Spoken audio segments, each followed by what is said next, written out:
नगरी उज्जैन में नाग पंचमी का पर्व बड़े ही धूमधाम से मनाया जा रहा है। महाकालेश्वर मंदिर में स्थित भगवान नागचंद्रेश्वर के पट परंपरा अनुसार रात्रि 12 बजे खोल दिए गए।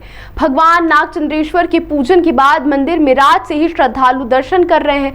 दर्शन का यह सिलसिला लगातार 24 घंटे तक चलता रहेगा। नागचंद्रेश्वर के साथ ही बाबा महाकाल के दर्शन को भी भक्तों की भीड़ उमड़ रही है। आज सावन माह का सोमवार के साथ ही नाग पंचमी का पर्व होने के कारण विशेष संयोग बना हुआ है। यही कारण है कि शिवालयों में भक्तों का तांता लगा हुआ है।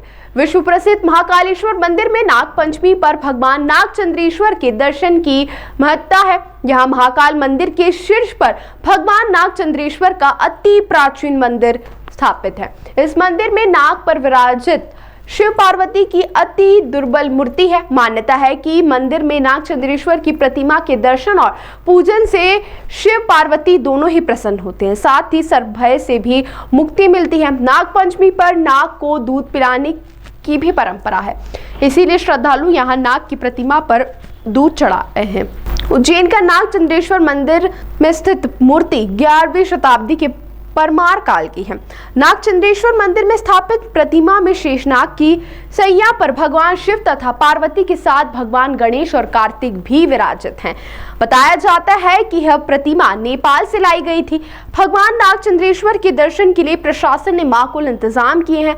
सुरक्षा के साथ ही श्रद्धालु की सुविधा के लिए बैरिकेड लगाए गए हैं ताकि दर्शन आसानी से हो सके। भगवान महाकाल के दरबार में स्थित नागचंद्रेश्वर का मंदिर वर्ष में केवल एक बार ही खुलता है। नाग पंचमी पर खुलने वाले इस मंदिर में दर्शन के लिए श्रद्धालु एक दिन पहले से ही कतार में लग जाते हैं। देखिए, हमारे यहाँ पौराणिक काल से नाग पंचमी का पावन पर्व बहुत ही श्रद्धा और आस्था के साथ मनाया जाता है। वर्ष में एक दिन आता है जब हम नाग देवता की पूजा करते हैं, देवादेव महादेव की उनके रूप में पूजा करते हैं। तो उसी क्रम में नाग पंचमी के पावन पर्व पर ये महात्मा तब और अधिक बढ़ जाता है जब बात हम उज्जैन की करते हैं, क्योंकि उज्जैनी के इस पावन धरा पर भगवान महाकालेश्वर का जो प्रमुख मंदिर है उसके तृतीय तल पर भगवान नागचंद्रेश्वर विराजित हैं, जो कि अपने आप में बहुत ही अप्रतिम और बड़ी दुर्लभ वो विग्रह है, जहाँ पर एकमात्र विग्रह है जहाँ पर सर्प शैया पर भगवान शिव का पूरा परिवार है। ऐसा विग्रह अन्यत्र कहीं हमें देखने को नहीं मिलता है। कहते हैं कि 11वीं शताब्दी का ये विग्रह है और कुछ लोगों का ये मानना है कि नेपाल से विग्रह आया था। इस तरह के बहुत सारी लोगों की लोक मान्यताएँ हैं। क्योंकि यहाँ पर 364 दिन वो मंदिर बंद रहता है, तो कई लोगों के मन में जिज्ञासा रहती है आखिर ऐसा क्यों होता है। तो उसके पीछे जो यहाँ लोक मान्यता है कि 364 दिन वहाँ पर देवादेव महादेव के जो गण हैं वो उनकी आराधना साधना और उनकी पूजा अर्चना करते हैं। एक दिन के लिए, चूँकि वो मंदिर भगवान नागचंद्रेश्वर को समर्पित है और नागपंचमी को पट खोलने की परंपरा रही है पूर्व काल से। श्री पंचायती अखाड़ा महानिर्वाणी के जो महंत होते हैं उनके द्वारा वो पट खोले जाते हैं। तो उसी परंपरा का अनुपालन करते हुए हम लोगों ने आज रात्रि को अभी पट खोले हैं। जो पूजा की परंपरा, त्रिकाल पूजा की परंपरा है, उसका पालन करते हुए षोडशोपचार पद्धति से भगवान नागचंद्रेश्वर का पूजन किया, उनका अर्चन किया, उनका अभिषेक किया और अब सभी श्रद्धालु दर्शन कर रहे हैं। बस भगवान नागचंद्रेश्वर से यही एक प्रार्थना है कि जो भी श्रद्धालु दर्शन करने के लिए आए हैं या जो लोग नहीं आ पाए हैं, घर में बैठ कर के भगवान के प्रति अपना भाव समर्पित कर रहे हैं। चूँकि हम मानस पूजा को मानने वाले लोग हैं, तो भगवान नागचंद्रेश्वर से बस यही प्रार्थना है कि उन सभी श्रद्धालुओं की मनोकामना पूर्ण करें और हमारे राष्ट्र, हमारे देश में खूब खुशहाली हो, खूब वृष्टि हो, खूब सभी लोग प्रसन्न रहें। अब मुझे लगता है कि आज का दिन बहुत शुभ है, क्योंकि नाग पंचमी और एक तीसरा सावन जो है एक साथ आए हुए हैं। तो सारे श्रद्धालु इस वजह से आए हैं क्योंकि आज काफ़ी शुभ दिन माना जाता है, सावन सोमवार और साथ में नाग पंचमी है। तो कहते हैं कि दो चीज़ें एक साथ आई हैं, तो मुझे लगता है कि काफ़ी अच्छा दिन है। और मैं हर साल ही आता हूँ भस्म आरती के लिए, और जब भी बाबा का बुलावा आता है तो काफ़ी खुशी है। क्या कुछ मनोकामना अपने मन में? मनोकामना मुझे लगता है कि कुछ बोलने की ज़रूरत पड़ती है। बाबा सब जानते हैं कि आपकी क्या मनोकामना है, आपके अंदर क्या चल रहा है। तो बस यही है, अच्छा स्वास्थ्य, अच्छी ज़िंदगी, अच्छी हेल्थ, अच्छा वेल्थ रहे और ज़िंदगी हंसी खुशी से चलती रहे। टीम इंडिया के लिए मनोकामना मांगी अपने टीम इंडिया की। भारी भीड़ है, कल 5 लाख लोगों ने दर्शन किए हैं। नागचंद्रेश्वर भगवान का मंदिर जो साल भर में 24 घंटे के लिए आज नागपंचमी के पावन अवसर पर खुलता है, इसके लिए भी लगातार भीड़ जो बैरिकेड्स है वहाँ से एंट्री खोल दी गई है, दर्शन व्यवस्था चालू की जा रही है। इसी के साथ साथ आज सावन माह की तृतीय सवारी भी बाबा महाकाल का नगर भ्रमण भी किया जाएगा। तो करीब 2400 पुलिसकर्मी पूरी व्यवस्था के लिए डिप्लॉय किए गए हैं।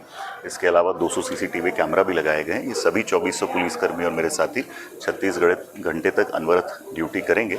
मैं मीडिया के माध्यम से सभी श्रद्धालुओं से अनुरोध करना चाहता हूं कि आपके लिए पर्याप्त व्यवस्थाएं की गई हैं।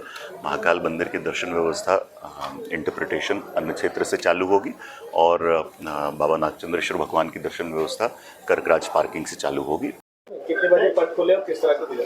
जैसा आपको मालूम है, नागपंचमी पर्व की शुरुआत हो गई है। सबसे पहले तो आपको बधाई और शुभकामनाएं। नागचंद्रेश्वर भगवान के पट पूरे वर्ष में 24 घंटे के लिए खुलते हैं और आज 12 बजे विधिवत पूजन के साथ पट खुल गए हैं और बड़ी संख्या में श्रद्धालुओं का जो है तांता लगा हुआ है। दर्शन व्यवस्था शुरू हो गई है और अभी वर्तमान में लगभग 30-40 हज़ार जो है श्रद्धालु मंदिर परिसर में अपनी बारी का इंतजार कर रहे हैं और पूरे दिन भर ये दर्शन व्यवस्था बनी रहेगी। पिछले वर्ष 9 से 10 लाख श्रद्धालुओं का आना हुआ था। इस बार ऐसी उम्मीद है कि वो आंकड़ा भी क्रॉस कर जाएगा। आपके माध्यम से मैं सभी श्रद्धालुओं से अपील करना चाहूँगा कि धैर्य रखें, जो प्रशासन ने व्यवस्थाएं बनाई हैं उसका पालन करें, सभी के सुगम दर्शन होंगे।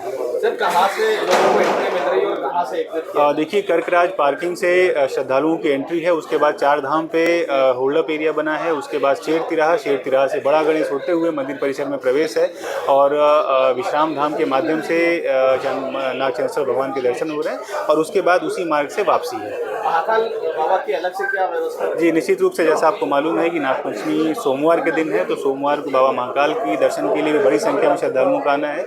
दर्शन अवस्था में आपके माध्यम से बताना चाहूँगा कि त्रिवेणी म्यूजियम से जो द्वार है वहाँ से शुरू होकर कॉरिडोर होते हुए मानसरोवर और उसके बाद मंदिर परिसर में प्रवेश और उसके बाद टनल से एग्जिट होकर कॉरिडोर होते हुए पिनाकी द्वार से श्रद्धालु बाहर निकलेंगे। उसके बाद अपने गंतव्य पर रवाना होंगे।